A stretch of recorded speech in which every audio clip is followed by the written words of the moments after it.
You need to watch this if you struggle with understanding how early humans progressed and cities emerged. A long time ago, Earth was different. Many types of humans lived then, but one kind began to stand out. We call them Homo sapiens. That means wise human. We are Homo sapiens. Our story started in Africa. From there, we began a long journey that would change the world forever. These early Homo sapiens were not many. They lived in small groups like tribes or small communities. They had to work together to survive. Life was hard. Danger was everywhere. Wild animals were a threat. Finding food was a daily task. They used simple tools made of stone. Their groups were like big families. Everyone knew each other very well. They shared food and helped protect one another from harm. The older people taught the younger ones how to find food, Make tools and understand the world around them. This sharing of knowledge was very important. It helped them survive and grow. Slowly, these small bands of humans grew. They learned more about their surroundings. becoming better hunters and gatherers. Their brains were developing. They started to think in new ways and communicate better. This was the start of something big. It was the first step towards building societies. The journey of humanity had truly begun.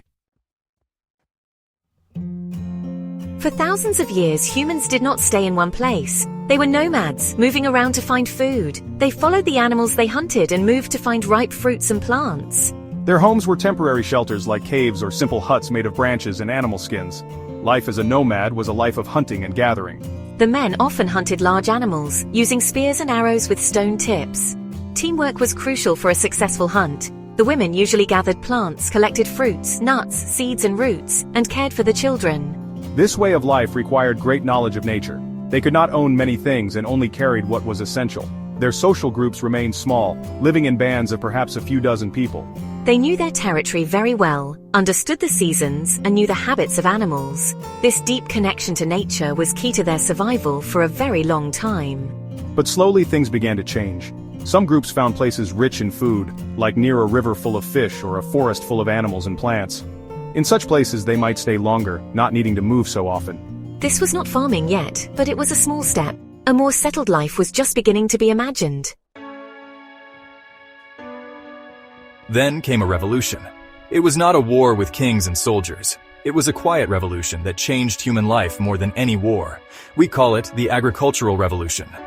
Humans learned to plant seeds, grow their own food, and raise animals. This started about 12,000 years ago. It was a slow process happening in different parts of the world. Farming was important because it meant humans could produce more food than by hunting and gathering. When you grow crops, you can get a lot of food from a small piece of land. Raising animals like sheep or goats provided a steady supply of meat and milk. This created something new: food surplus. Surplus means having more food than you need immediately. Food surplus allowed people to stay in one place. They built permanent villages with stronger houses made of mud, wood, or stone. Living in one place meant they could accumulate more belongings. Life became more stable, but it also brought new challenges. Farming was hard work and depended on the weather. Living close together meant diseases could spread more easily. These permanent settlements grew larger over time. More food meant more people could survive, and the population began to increase.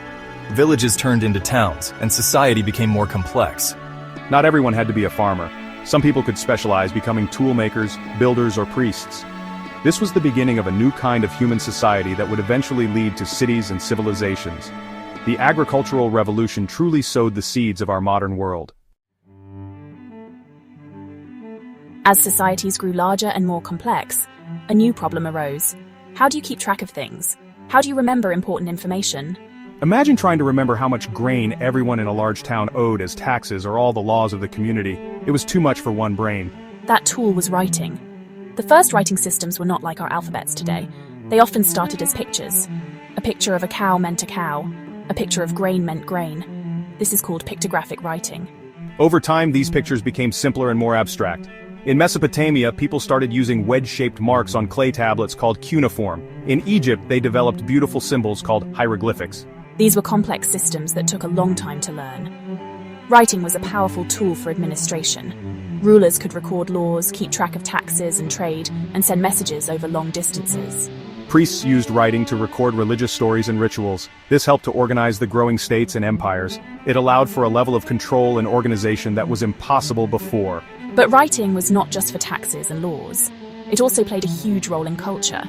Stories, myths, poems, and knowledge could be written down, preserved more accurately, and shared more widely. History itself began with writing. People could leave a record of their deeds and thoughts for the future. The invention of writing was a massive leap for human consciousness, allowing ideas to travel through time and space, shaping civilizations yet to come. Make sure you subscribe before continuing the video. Alright folks, here we are at Section 5, First Cities, First States, the shape of early civilizations. With the advent of farming and writing, human societies transformed once again. Small villages began to grow into large towns, and some of these towns grew even bigger, becoming the first cities. A city was a new kind of place where many people lived closely together. Life in a city was very different from life in a small farming village. There were many new jobs, markets, temples, and palaces. This was truly the dawn of civilization. These early civilizations developed complex systems of governance. There were rulers like kings or priests who made laws and collected taxes. They organized armies to defend the city or conquer new lands. They managed large projects like building irrigation canals for farming or constructing massive temples and palaces. This required a lot of organization, and people had to follow leaders and rules. Society became more hierarchical with different classes of people. Architecture became grand, like the pyramids in Egypt or the ziggurats in Mesopotamia. These structures showed the power of the gods and the rulers. They required huge amounts of labor and resources to build. Ordinary people lived in simpler houses, but these monumental structures dominated the landscape. Early civilizations also made many societal contributions. They developed mathematics to help with building and trade. They studied the stars to create calendars, which was important for farming. They created art, music, and literature. They developed new technologies like metalworking and pottery. These innovations made life better in some ways, but also made society more complex. These first civilizations laid the foundations upon which all later civilizations were built. They were the pioneers of a new human experiment. Section 6. Giants of the Fertile Crescent, Mesopotamia and Egypt. Two of the earliest civilizations emerged in the Fertile Crescent. This area includes modern-day Iraq, Syria, Lebanon, Jordan, Israel, and Egypt. Mesopotamia, the land between the rivers, was one part. These rivers were the Tigris and Euphrates. Their waters made the land fertile for farming. This abundance led to great cities. City-states like Uruk, and Babylon emerged. Each had its own ruler and god. They often fought but also traded and shared ideas. Mesopotamians were great innovators. They invented the wheel and cuneiform writing. Along the Nile, ancient Egypt arose. The Nile was Egypt's lifeblood. Its floods left fertile silt for farming. Egyptians called their land Kemet, the Black Land. The surrounding desert was the Red Land. The Nile unified Egypt for trade and communication. Egypt is famous for its architecture. Pyramids were tombs for pharaohs. They built temples for their gods. Religion was central to Egyptian life. They believed in an afterlife and practiced mummification. Hieroglyphics told stories of gods and pharaohs. Egyptian civilization left a powerful legacy. Section 7. Beyond the rivers Indus Valley and ancient China. While Mesopotamia and Egypt flourished, other civilizations were also taking shape in different parts of the world. In what is now Pakistan and northwest India, the Indus Valley civilization thrived around the Indus River and the Ghaggar-Hakra River. This civilization emerged around 2600 BCE, contemporary with the Great Pyramids of Egypt and the city-states of Mesopotamia. The Indus Valley civilization was remarkable for its urban planning. Cities like Mohenjo-Daro and Harappa were incredibly well organized. They had streets laid out in a grid pattern, sophisticated drainage and water supply systems. Many houses had their own wells and bathrooms. This suggests a strong central authority that planned these cities. They also had a system of writing, but we cannot yet read it. They traded widely, perhaps even with Mesopotamia. Their decline remains a mystery. In China, civilization arose along the Yellow River and the Yangtze River.